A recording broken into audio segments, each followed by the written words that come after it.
오늘 말씀의 제목은 주보에 나와 있는 대로 원망의 세 가지 그 이유에 대해서 말씀을 좀 드리겠습니다.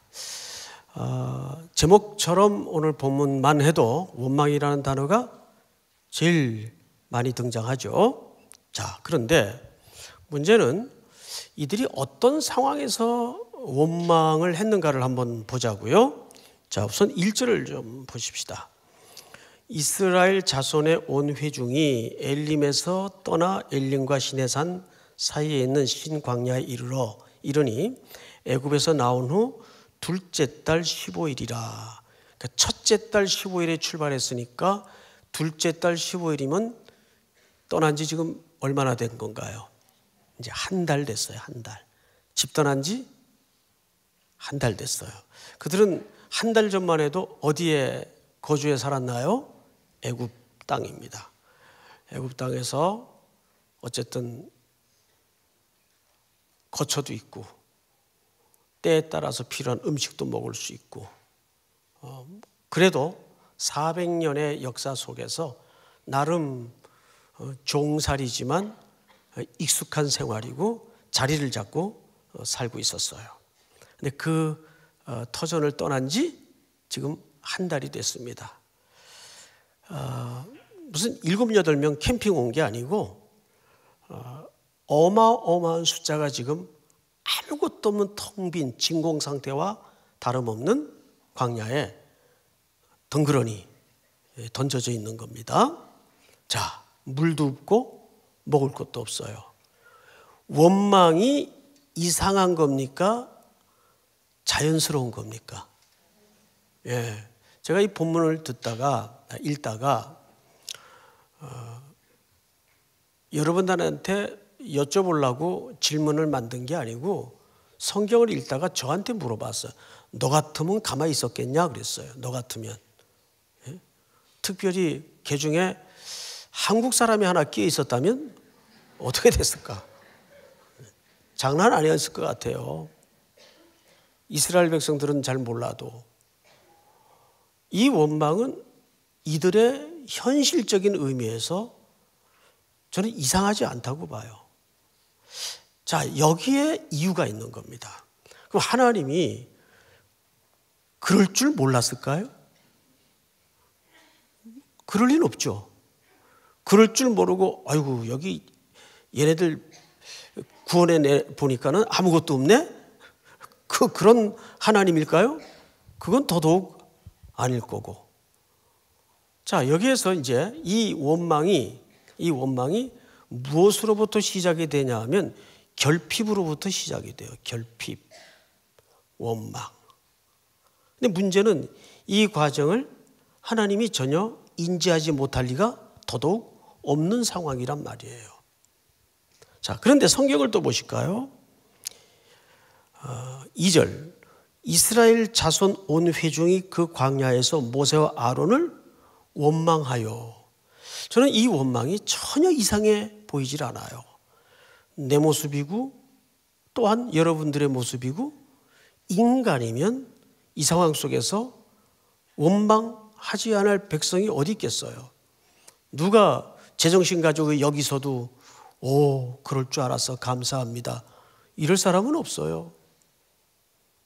이게 뭐야? 그냥 거기 살도록 내비두지. 왜 이끌어냈어? 당연한 거예요. 어떤 의미에서는. 자, 그런데 3절에 보시면 이들이 그 원망의 내용을 자세히 들어보자고요.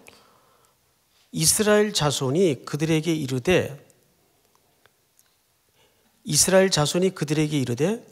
우리가 애굽 땅에서 고기 가마 곁에 앉았던 때와 떡을 배불리 먹던 때에 여호와의 손에 죽었더라면 좋았을 것을 너희가 이 광야로 우리를 인도해 내어 이 온 회중이 주려 죽게 하는도다.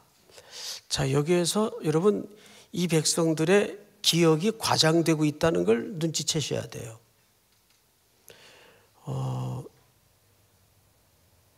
어느 부분에서 과장을 하고 있죠? 거기서 떡을 배불리 먹었대요. 정말 배불리 먹었을까요? 좀 그렇지 않다고 봐요. 그들은 출애굽기 3장에 보면 너무 사는 게 힘들어서 오랜 시간 모든 백성이 하나님께 어떻게 했다고 되어 있어요? 부르짖음에. 그래서 하나님께서 그들의 고통을 보고 알고 듣고, 기억나시죠? 이게 출애굽기 3장의 기록이에요. 그런데 지금 오늘이 너무 힘드니까 이 참 인간의 심리가 못돼 먹었어요. 오늘이라는 현실이 너무 힘드니까 과거도 핍절했던 거는 별 차이가 없지만 그것이 지금 이들의 기억 속에 어떻게 되고 있어요? 과장되고 있어요. 인간이 늘 그래요. 과거의 기억이 과장되고 있어요. 그런데 문제는 그게 어디 시절의 기억입니까? 네, 애굽 시절의 기억이에요. 근데 그 기억이 불과 몇 달 전 기억이에요. 한 달 전 기억이에요. 그러니까 생생할까요? 흐릿할까요? 너무 생생하죠. 이게 뭐 수십 년 지난 시간도 아니고 한 달 전 그들의 경험을 기억 못할 백성이 또한 어디 있겠어요. 잠자리 하나 편하질 않아요. 먹는 거 하나 저축을 해둘 수도 없는 상황이에요. 물도 없고 먹을 것도 없고, 그리고 각양각색의 인생 군상들이 다 모여 지금 이 무시무시하고 뜨거운 광야를 걸어가고 있었을 텐데 어찌 이들의 원망을 그냥 단순히 우리식 논리로 믿음 없음으로만 찍어 누를 수 있을까요? 저는 이거는 자연스러운 시각으로 좀 봐줄 필요가 있다고 봐요. 여기에 이 본문이 말하는 진짜 의도는 이들이 믿음 없다가 초점이 아니라는 데 의도가 있습니다. 성경을 유심히 보세요. 하나님의 의도가 다른 데 있어요. 하나님이 이런 상황을 예측 못하고 이들을 이 벌판에다가 끌어낼 리는 더더욱 없다고 말씀을 드렸죠. 자, 의도가 뭘까? 보십시다. 4절. 그때에 여호와께서 모세에게 이르시되 보라, 내가 너희를 위하여 하늘에서 양식을 비같이 내리리니 백성이 나가서 일용할 것을 날마다 거둘 것이라. 이같이 하여 그들이 내 율법을 준행하나 아니하나 내가 뭐하리라? 시험하리라. 시험하리라. 바로 여기에 하나님의 중요한 의도가 있어요. 이 시험하겠다는 말은 아주 중요합니다. 지난 수요일 일부 예배 때 이제 사사기 강의를 지금 쭉 7번째 하고 있는데요. 지금 어느 순서를 하고 있냐 하면 그 유명한 기드온이라는 사사 순서에 이르렀어요. 이스라엘 백성들의 악은 악순환의 고리처럼 반복이 됩니다. 배부를 만하면 또 죄 져요. 그러면 하나님께서 옆에 나라를 키워요. 미디안을 키우고 블레셋을 키우고 이렇게 옆에 나라를 길러요. 그래서 그들을 압제하게 만듭니다. 이스라엘을. 그러면 이들이 전형적인 패턴이 있어요. 또 살려달라고 부르짖습니다. 그래서 하나님이 그때마다 성경에 일관되게 한 구원자를 일으키시오 그래요. 한 구원자를 일으키시오. 그때마다 새로운 사사가 등장을 해요. 그런데 이 기드온 때만은 선명한 차이점이 하나 있습니다. 한 구원자를, 즉 기드온을 일으키기 전에 한 선지자를 먼저 일으킵니다. 그 선지자는 구원자가 아니에요. 구원자는 결국 기드온이 그 책무를 맡게 됩니다. 그런데 그 기드온을 일으키기 전에 한 선지자를 일으켜서 3가지 메시지를 줘요. 3가지. 첫째, 내가 너희를 애굽에서 건져냈지 않느냐. 이 메시지를 깨우쳐 줍니다. 두 번째, 내가 이 가나안 땅을 너희에게 주었지 않느냐. 그러니까 이 땅은 너희가 총칼로 뺏은 땅이 아니다. 내가 너희에게 준 땅이다. 달라요. 세 번째, 그럼에도 너희는 불순종하였다. 그러면 이 선지자가 한 구원자가 일어나기 전에 앞서 일으킴을 받아서 이스라엘 백성들에게 이 세 가지 메시지를 던지는 이유가 뭐예요? 깨우쳐 알게 하기 위해서입니다. 시험하사라는 말은 테스트한다는 의미보다는 어느 쪽에 의미가 가까운가 하면, 첫째는 네가 누군지를 알며 네가 살 길은 어떠해야 함을 깨우쳐 경험시키는 것이 시험하답니다. 그러니까 여기서 하나님께서 이스라엘 백성들의 실력을 몰라서 시험한다는 그런 단순 의미가 아니에요. 너에게 깨우쳐서 네가 참된 행복으로 살 길이 무엇인지를 내가 경험토록 해주마. 그것이 오늘 여기서 시험한다는 진의입니다. 자, 오늘 3절을 다시 한번 읽어볼게요. 3절. 이스라엘 자손이 그들에게 이르되 우리가 애굽 땅에서 이들의 기억은 지금 어디 시절이랄 것도 없죠. 어디 시간을 기억하고 있어요? 애굽의 시간을 기억하고 있어요. 자, 이것도 이상한 걸까요? 당연한 걸까요? 당연한 거죠. 왜? 이들은 지금 추억이고 기억이래야 어느 기억밖에 없습니까? 당연하죠. 애굽의 기억밖에 없어요. 우리도 예수 믿기 전에는 어디에 기억밖에 없는 사람들이에요. 세상의 삶의 추억과 기억밖에는 흔적이 없는 사람들이에요. 그러니까 당연히 무엇을 추억하거나 기억할 수밖에 없어요. 애굽의 시간과 애굽의 추억을 할 수밖에 없어요. 자, 그래서 하나님께서 뭐를 기억토록 이들로 하여금 시험하냐 하면 간단해요. 하나님의 말씀을 지켜서 사는 길만이 참된 행복이고 가장 안전한 길임을 경험시키는 방법은 이 방법밖에 없는 거예요. 그래서 이들은 뭘 기억해야 되냐면 사실은 가나안을 기억해야 되는데 이건 말이 안 되잖아요. 가나안은 경험했어요, 안 했어요? 아직 방향도 못 들었어요. 그런데 가나안을 어떻게 기억합니까? 그래서 사실상 여기서 이들은 미래를 기억해야 돼요. 말이 안 되죠. 미래를 가보지도 않은 미래를 어떻게 기억해요? 방법이 있어요. 여러분, 미래를 어떻게 기억할까요?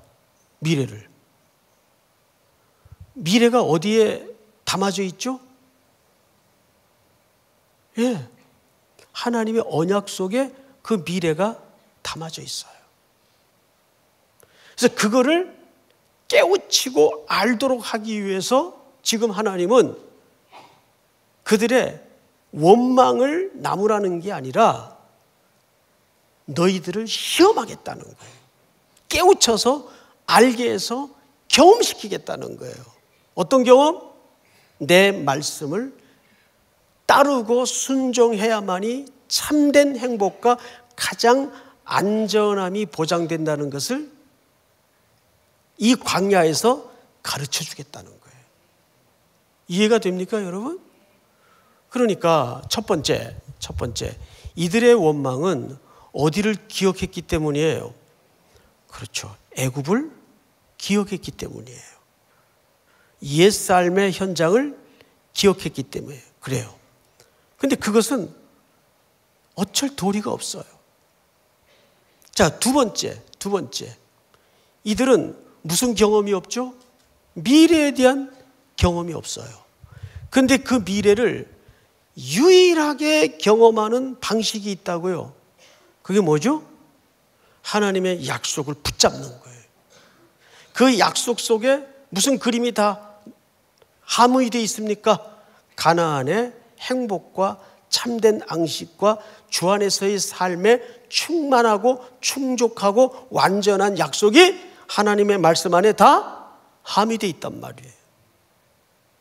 실질적으로 이들은 뭘 기억해야 됩니까? 그거를 지금부터 연습하자는 거예요. 미래를 기억하는 걸 연습해야 된다는 거예요. 이해가 돼요? 어렵나요? 어렵지 않아요. 자, 여기에서 하나님이 얼마나 절묘한 방식으로 이들을 경험시키는지를 한번 구체적인 실례를 확인해 보십시다. 4절을 다시 보세요. 그때에 여호와께서 모세에게 이르시되 보라 내가 너희를 위하여 하늘에서 양식을 뭐같이 내리리니? 자, 앞을 보십시다. 이 비같이 내린다는 표현이 어디에 또 한번 나왔죠? 출애굽기 9장에 한번 나옵니다. 재앙이 애굽 전역을 덮을 때 전부 뭐같이 내렸어요? 비같이 내렸어요. 그 9장의 비같이 내림은 전부 죽음과 파멸과 재앙이었어요. 재앙의 차원에서 비같이 내리는 파멸이었어요.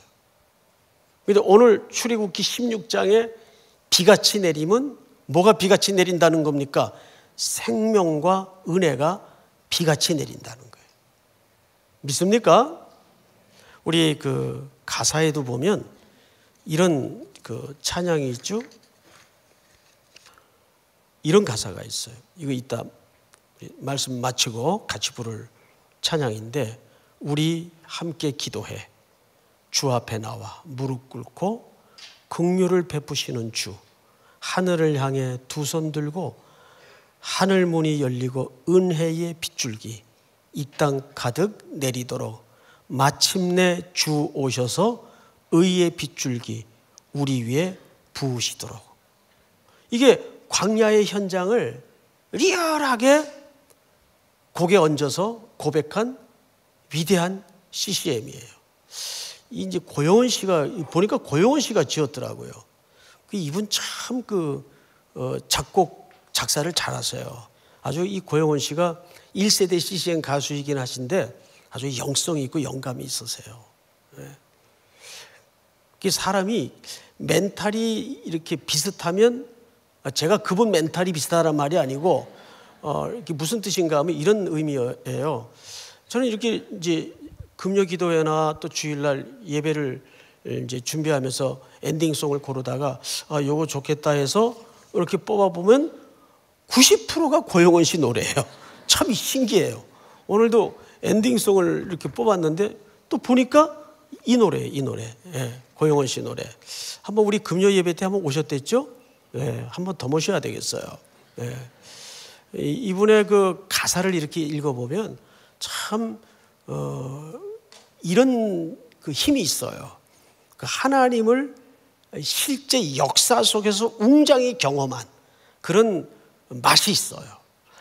그분의 그 가사가 그 하나님을 그렇게 무게 있게 경험하지 않고는 절대 풀어낼 수 없는 글의 내용들이 참 많습니다. 물론 곡도 좋지만, 예. 이 부흥이라는 곡은 뭐 아주 전설적인 CCM 노래 아니겠어요? 바로 오늘 이 노래가 여기 4절에 하늘에서 양식을 비같이 내리리니 이 양식은 무슨 양식입니까? 바로 만나예요. 만나. 자, 이 만나를 이제 어떻게 거둘 것을 명령하시는가를 보시는데,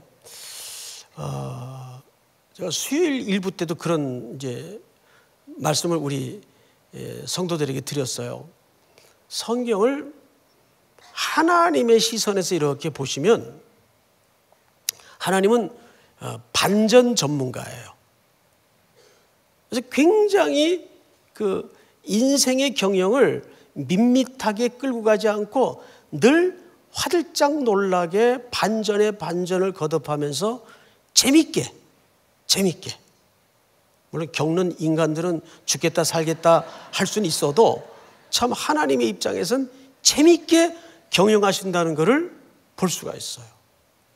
이제 누가 천국 가면 참 무료하고 지루하고 재미없을 거다 그랬는데 천만의 말씀이에요. 상상할 수 없는 재미가 있을 거예요.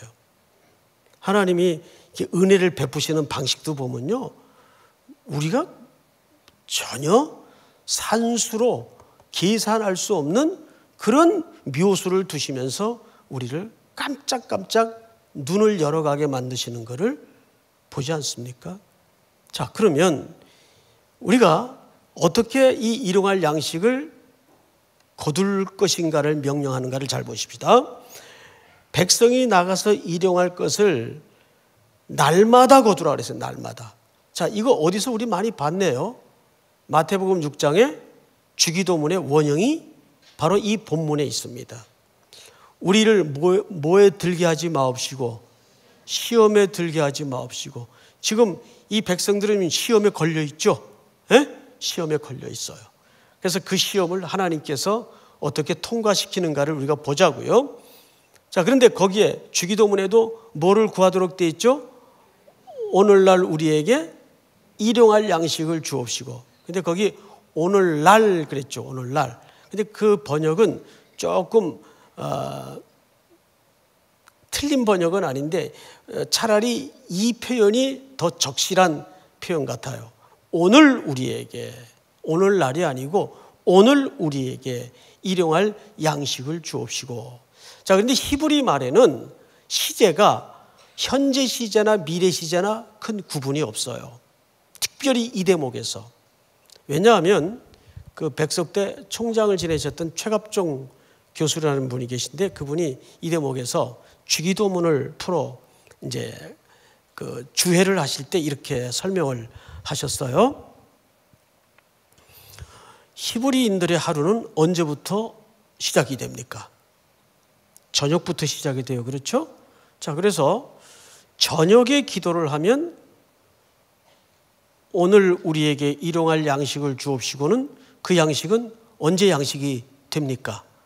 내일의 양식이 돼요. 그렇죠? 내일의 양식이 돼요. 즉 미래의 양식이 된다고요. 자, 그런데 아침에 그 기도를 하면, 하루 중 아침에 그 기도를 하면 오늘 우리에게 일용할 양식을 주옵시고 하면 그 오늘은 언제가 됩니까? 오늘이 되는 거예요. 오늘이 되는 거예요. 그러니까 히브리인들에게 시제는 큰 의미가 없어요. 오늘이나 내일이나 사실은 같은 시제예요. 그래서 여기서 오늘 우리에게 일용할 양식이라는 말은 내일의 양식도 된다는 거죠. 그런데 6일째 양식이 무슨 또 양식이 되죠? 자, 며칠 것까지 거두도록 돼 있습니까? 내일의 양식까지 거두도록 돼 있어요. 자, 볼까요? 5절. 여섯째 날에는 그들이 거둔 것을 준비할지니 날마다 거두었던 것에 얼마? 갑절이 되리라. 이 갑절의 양식은 사실 무슨 양식까지를 포함되어 있죠? 내일의 양식까지 포함되어 있는 거예요. 그러니까 히브리인들의 개념 속에 내일이나 오늘은 같은 개념으로 이해를 해도 틀리지 않다.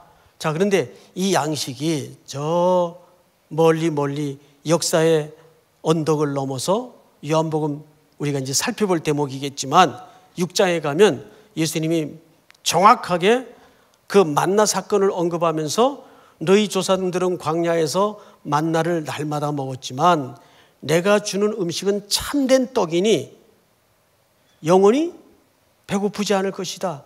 내가 하늘에서 내려온 뭐라? 생명의 양식이라. 생명의 떡이라. 그러니까 이 광야에서 만나는 결국 누구를 암시하고 누구를 상징하는 사건을 미리 보여주시는 겁니까? 예수 그리스도. 그러니까 우리는 오늘도 수많은 사연, 사건, 기도 제목 속에 그 길 끝에 누굴 답으로 만나야 돼요? 예수. 예수가 답이고 예수가 오늘 나를 구원하는 참된 음료고 참된 양식이 되어야 됩니다. 믿습니까? 자, 그럼 거기서 이 백성들이 이 광야에서 이 경험을 하면서 이 매일 결핍이 벌어지고 매일 충만이 이루어져요. 결핍과 충만과 결핍과 완전함이 거듭 반복되면서 이들은 DNA 속에 뭘 흔적으로 갖게 되겠죠. 뭘 갖게 될까요? 하나님의 자비 아래만이 완전함과 안전함과 살 길이 있구나. 이걸 어디서밖에는, 결핍의 절대 결정체인 광야에서밖에는 배울 현장이 없는 거예요. 그러니까 우리는 보통 여기서 원망에 너무 초점을 맞추다 보니까, 그런데 누군들 이 상황에서 원망하지 않을 수 있는 사람이 있겠어요. 그러나 이 원망을 넘어서서 하나님이 우리를 여기서 시험하겠다는 말은 깨우쳐서 알게 해서 하나님이 결국 우리의 절대적인 해답이 되시는 분임을 새겨놓겠다, 그 얘기예요. 그 이야기를 만나를 통해서 하겠다는 거예요. 매일 이 만나 없으면 죽어요. 그런데 놀랍게도 여기 또 하나 이런 이야기가 담겨져 있는데 6절을 한번 다 같이 읽어볼까요? 시작. 모세와 아론이 온 이스라엘 자손에게 이르되 저녁이 되면 너희가 여호와께서 너희를 애굽 땅에서 인도하여 내셨음을 알 것이요. 아침에는 너희가 뭐를 보리니? 영광을 보리니 이는 여호와께서 너희가 자기를 향하여 원망함을 들이셨음이라. 우리가 누구이기에 너희가 우리에게 대하여 원망하느냐. 자, 여기 이제 저녁과 아침이 등장을 하죠. 그런데 이렇게 6절에서 소개를 합니다. 저녁이 되면 너희가 여호와께서 너희를 애굽 땅에서 인도하여 내셨음을 알 것이요. 이렇게 돼 있어요. 자, 그런데 이들이 무슨 밤을 지나왔나요? 예, 어린 양의 죽음이 전제된 유월절 밤을 지나왔어요. 그리고 아침을 구원의 아침으로 맞습니다. 자, 이 이야기를 12절에서 이 성경 기자가 절묘하게 이렇게 소개합니다. 여호와께서 모세에게 말씀하여 이르시되 내가 이스라엘 자손의 원망함을 들었노라.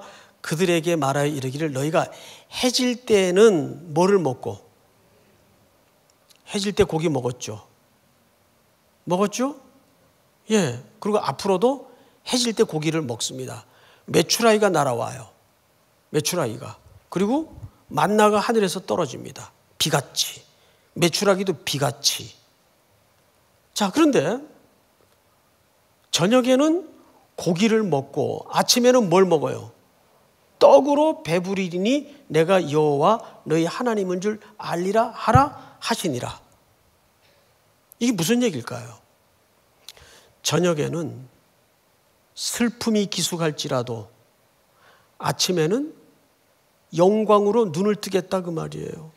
자, 그러면 이 모든 얘기의 결말은 뭐냐면 결국 유월절 어린 양의 죽음을 통해서 우리가 애굽의 통곡을 뒤로하고 구원함을 입습니다. 그리고 광야로 나와서 매일 아침마다 뭘 경험하죠? 은혜와 생명의 만나를 경험해요. 어느 사람도 경험하지 못했던 최초의 현장을 경험하는 거예요. 그러니까 사람들이 저게 뭐냐 그랬어요. 저게 뭐냐. 그게 히브리 말로 만이에요. 만. 만나라는 말이 사실은 풀어 쓰자면 이런 뜻입니다. 저게 뭐냐 그 뜻이에요. 만. 저게 뭐냐. 캥거루가 뭐예요? 여기 배 주머니 같은 게 있는데 거기 또 스몰 사이즈를 담고 다니더라고요. 예? 호주 가보니까. 그래서 그 원주민 말로 캥거루, 저게 뭐냐? 그런 뜻이라고 누가 그래요. 네. 마치 그것처럼 만나라는 말은 사실상 그 어원이 히브리 말에 저게 뭐냐 그 뜻이에요. 저게 뭐냐. 그런데 그걸 누구만이 알 수 있죠?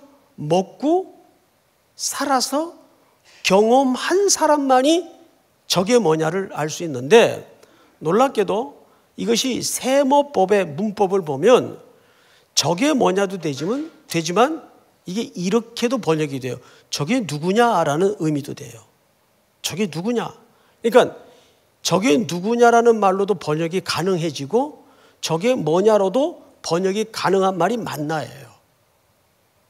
그러면 이 만나가 요한복음 6장에 가서 누구로 정의되더라고요?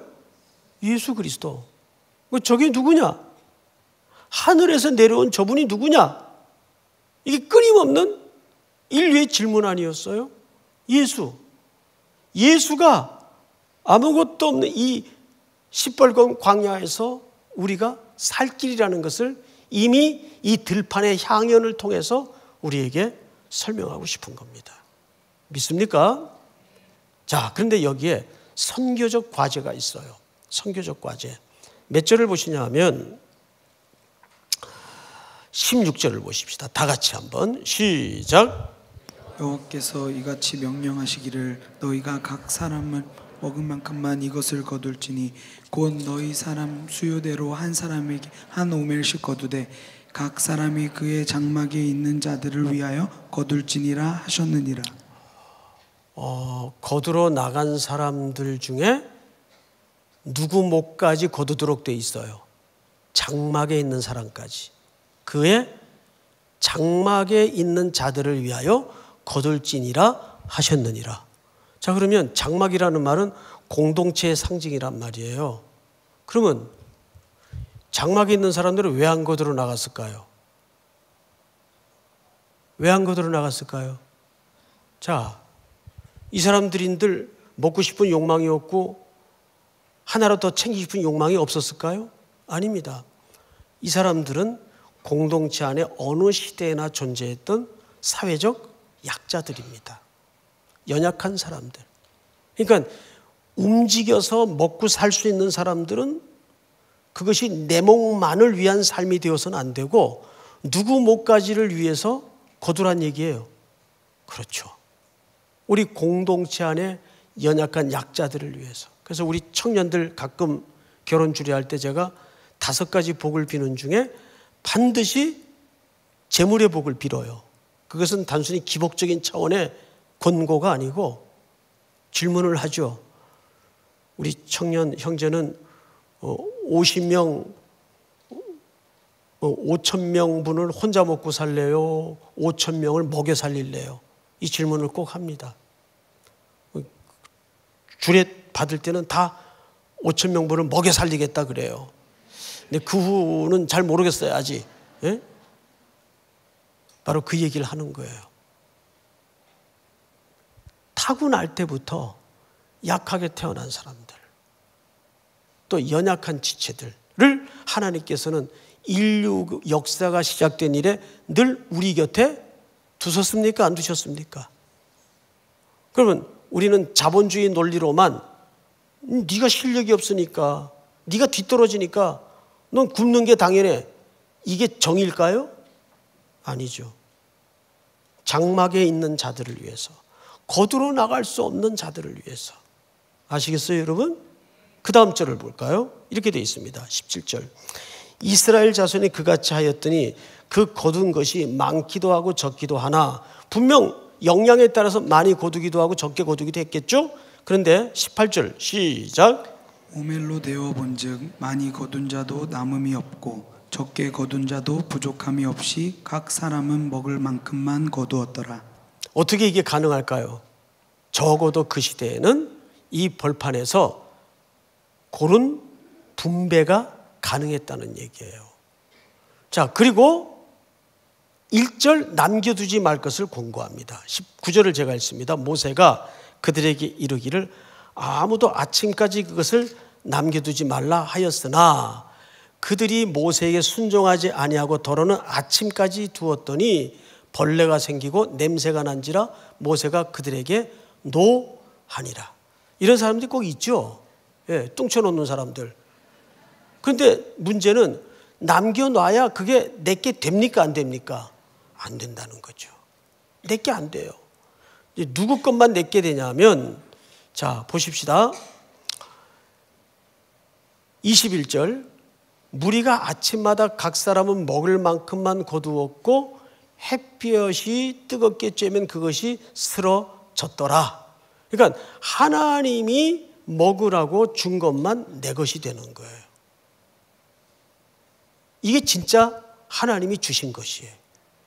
근데 하나님이 아주 독특한 명령을 하나 또 마지막으로 남기는데 22절, 여섯째 날에는 각 사람이 갑절의 식물 곧 하나에 2오멜씩 거둔지라 회중의 모든 지도자가 와서 모세에게 알림해. 모세가 그들에게 말합니다. 여호와께서 이같이 말씀하셨느니라. 내일은 휴일이니 여호와께서 거룩한 안식일이라. 여기서 안식이라는 말이 처음 나옵니다. 창세기에 안식일을 만드셨지만 안식일이라고 명시되어 나오는 부분이 바로 여기가 처음이에요. 안식일이니 이라 너희가 구울 것은 굽고 삶을 것은 삶고 그 나머지는 다 너희를 위하여 아침까지 간수하라. 그들이 모세의 명령대로 아침까지 간수하였으나 냄새도 나지 아니하고 벌레도 생기지 아니한지라. 하나님이 남겨서 간수하라 그런 것만 썩지 않습니다. 나머지는 다 썩어서 먹지 못하고 버리게 됩니다. 내 것이 아니에요. 그런데 이제 재밌는 일이 하나 벌어집니다. 26절, 엿새 동안은 너희가 그것을 거두되 일곱째 날은 안식일인즉 그날에는 없으리라 하였으나, 그러니까 일곱째 날은 너희들 거두러 나가봐야 헛수고다 하지 마라 이렇게 했는데 나간 사람이 있었을까 없었을까요? 27절 다 같이 시작. 일곱째 날에 백성 중 어떤 사람들이 거두러 나갔다가 얻지 못하니라. 이게 문제예요. 꼭 기어코 나가서 그래도 있을 거야 이러고 나가는 사람이 있다고요. 그런데 있었어요 없었어요?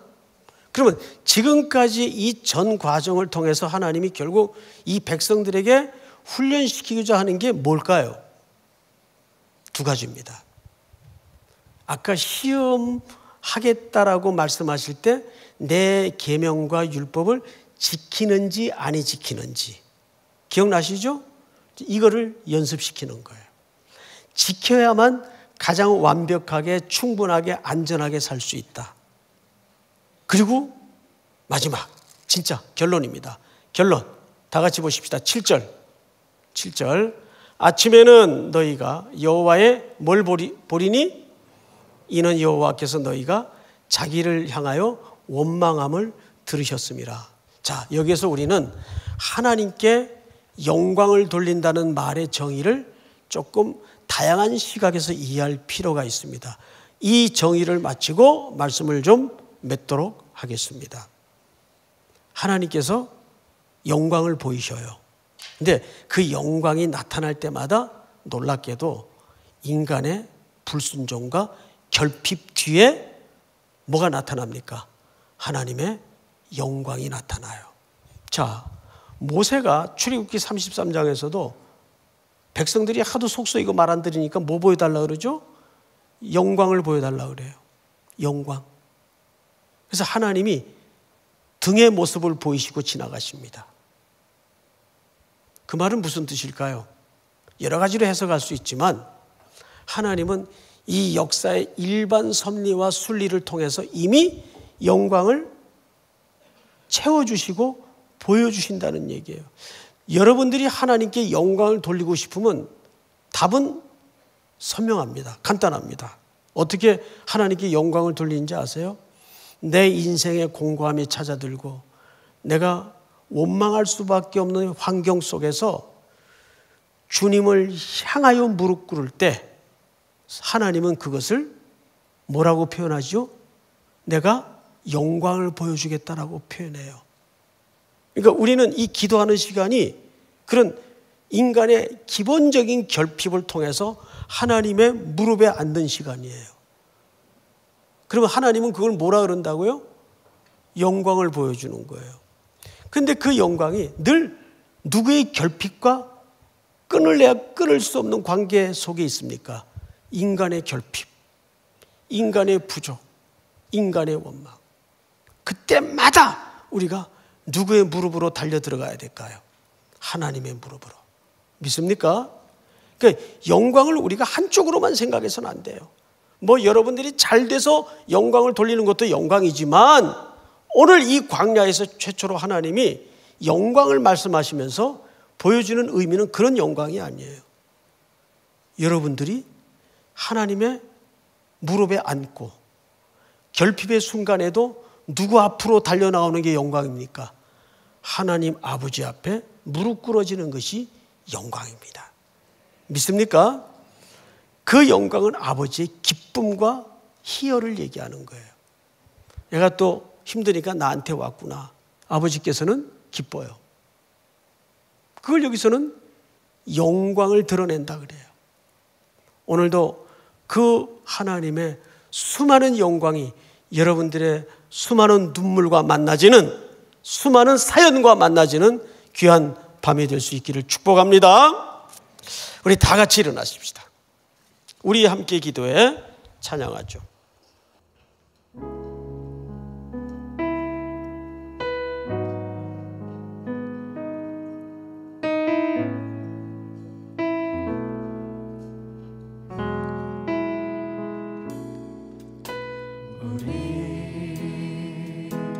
함께 기도해 주 앞에 나와 무릎 꿇고 긍휼 베푸시는 주 하늘 향해 두 손 들고 하늘문이 열리고 은혜의 빛줄이 이 땅에 내리도록 마침내 주 오셔서 그의 빛줄이 우리 위에 부시도록. 우리 함께 기도해. 함께 기도해 주 앞에 나와 주 앞에 나와 무릎 꿇고 긍휼 베푸시는 주 하늘 향해 두 손 들고 하늘문이 열리고 은혜의 빛줄이 이 땅 가득 내리도록 마침내 주 오셔서 그의 빛줄이 우리 위에 부시도록. 하늘문이 열리고 은혜의 빛줄이 하늘문이 열리고 은혜의 빛줄이 이 땅 가득 내리도록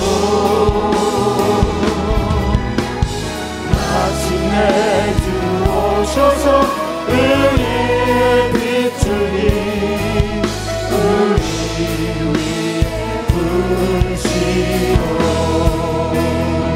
우리 한번 서신 채로 조용히 눈을 감고 주신 말씀 기억하면서 기도하십시다.